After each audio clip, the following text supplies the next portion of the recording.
welcome or welcome back to my YouTube channel.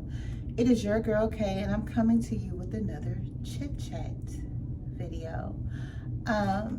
This topic, let me give a disclaimer. This topic may set off some triggers, and because that's what this video is about. It's not to make you cry, it's not to make you reminisce, it's not to make you hurt, it's none of that. It's to make you realize that there's nothing wrong with you. It's trauma that you're probably still dealing with and didn't know. So I wanted to come and let you know that it is okay. So for starters, let's start with abandonment issues. Most people don't realize that they are dealing with abandonment issues. When people hear abandonment issues, they automatically think the worst. But here's the deal: abandonment issues steer from so much. It can come from the loss of a spouse. It could come from not having both parents in the home. It could come from having both parents from home and losing a parent. It can come from losing a child. It can come from constant rejection from people. Abandonment issues are real, y'all. It is real. And when you hear people say that they have abandonment issues, don't take that lightly. Really, don't take that lightly, because for you to be able to admit something like that makes you a very strong individual. And what I want to do is try to help you to cope with that. And you're probably asking yourself, why you? Because I have abandonment issues, and I know it. My abandonment issues steered from childhood, being abandoned at an early age. I won't go into details on how and why, because that part doesn't affect me anymore. The reason why is just now I'm dealing with it. I will say this: divorce played a part of the abandonment issues as well. Not my divorce, but my parents. Losing a spouse. I literally got to one point in my life where, okay, so we're going to talk about me. And because if I don't want to try to address everyone else's situation if I haven't went through it, so we're going to talk about me and how abandonment issues has affect and still affects me. When I was younger, I was the typical daddy's girl. I had both parents, and they got a divorce. And going through that divorce, staying with my mom and seeing my dad on the weekends or whatever, it did something to me. It triggered my abandonment issues. Going from my mom's house to my dad's house scarred me in two different ways. One, I'm not ready to talk about just yet, but the other was the abandonment issues, because those visits started coming from just spending time with my dad, to spending time with my dad and my uncle and my cousin, to now spending the time with my dad and his new family. So you feel abandoned because he's with their family full time, and they're telling me everything that they're going through and how they're feeling, and are they telling me all these magnificent things about my dad, but I only got it for a short time. That was hard for a kid. That was hard for me. So that was the first part of the abandonment issues. And then I transitioned from moving from Michigan to Houston. It wasn't by choice. It was because I had to. And during that time, I didn't have someone who was very important to me, and I didn't know why. I felt abandoned. And it just triggered down from there, guys. It's like everybody that I love wholeheartedly, I lose. That's how I was feeling. I mean, my cousin, I lost her back in 99.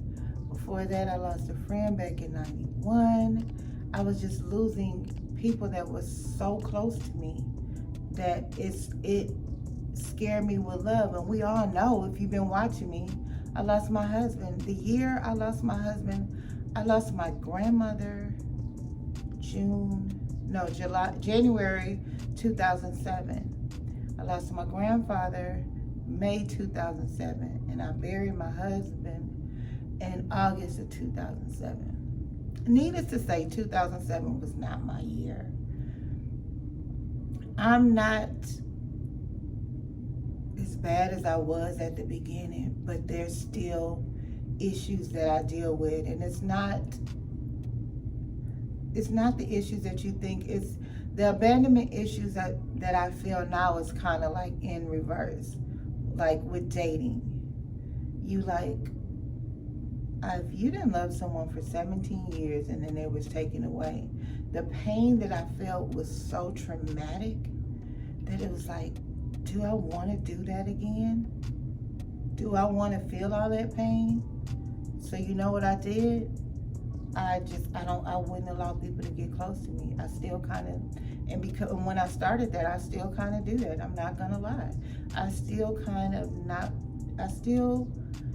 don't let men get close to me, close enough for me to have feelings for you. Like, they would never know that I'm not letting them get close to me, but y'all, I don't. And I've been doing it so long that I think that I'm still doing it. I still do it to a certain extent. I don't let people close enough to hurt me because of that fear of abandonment. Now, it's currently something that I'm working on. I know that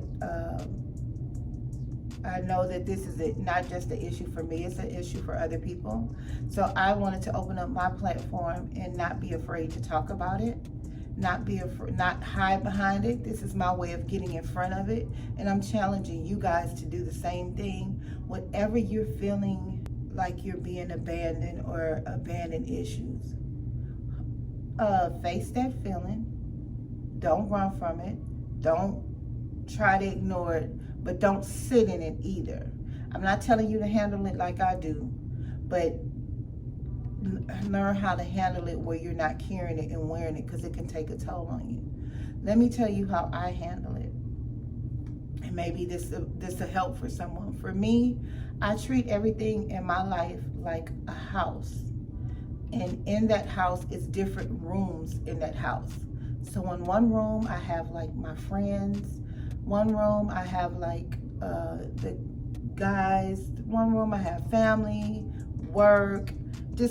My house is divided into 3 different rooms, meaning 3 different sectors of my life. So when something bothers me or something I see that it's a trigger on something that I've been through, you know what I do? Turn that light off in that room and I close the door. How do you get over some stuff so long? How do you get over stuff so fast? It seems like you seem like you don't feel, or you don't allow yourself to feel. Baby, I done been through so much trauma. I don't even think it's enough room to record of how much I've been through.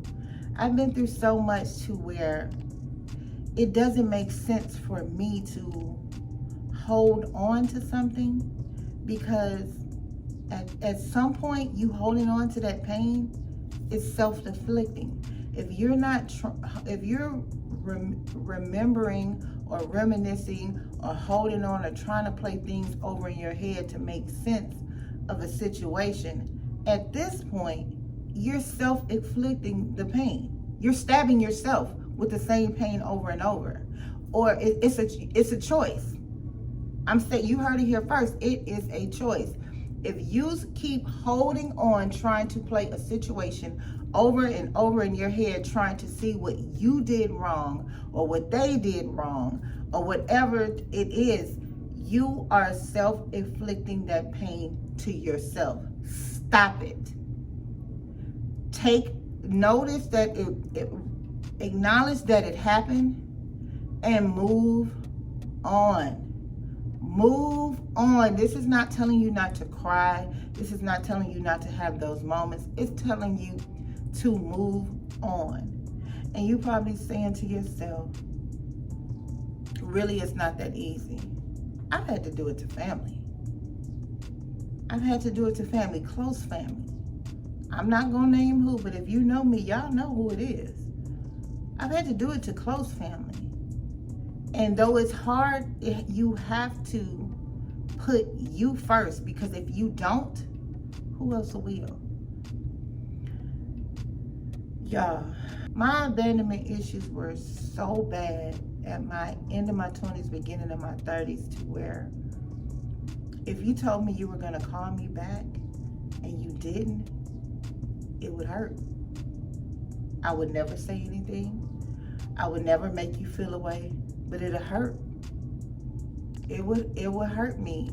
And to this day, you can't take your abandonment issues lightly. Find someone to talk to. DM me. You can DM me. You can follow me on Instagram. I'll put my Instagram page on here. You can DM me. When I call you guys friends, I'm not saying that. That's not just a catchy phrase. To me, you are my friend. You are my, if you took the time to watch one of my videos, to follow me, even if you don't comment or what, you took the time. You gave me some of your time. Baby, you my friend. And when we friends, we can talk about anything. So if you guys need to talk or need to vent or feel like nobody else understands, baby, I'm here to tell you, Miss K does. So you feel free to reach out to me, or you can on any of my platforms. I am not as mean as I look. I promise I'm not. But guys, I want you to work on your triggers. Work on overcoming your triggers. Work on overcoming your abandonment issues, like I'm working on overcoming my abandonment issues. Like I said, I didn't realize it until I started noticing a recurring trend. My friend saying, I do all the calling. I do all the calling. I'm always reaching out to you. And I was like, this would be my response. Well, damn, if you already know that, well, I don't see what the problem is. Because, but that is not fair. Someone wants to hear from you. They want to hear from me. They want to know that I'm thinking about them just the way they thinking about me. But thank God I have such amazing friends who understood. I literally talked to one of my friends that I've been the longest with, and she says, and we've been friends for over 35 years. And when I told her, she said it all makes sense now. Everything makes sense now. I just hate that you've been holding it and didn't share that with me. And it wasn't, and y'all, me not telling anyone or not holding it, it was a shame. It's feeling like people don't understand. It's like feeling like people didn't care, don't get me. Even to this day, I don't really talk about what I'm going through or how I'm feeling. I don't. I feel like people don't understand. And if I let you in a little and you go mute, abandonment issues, y'all are real. They are real. They are real.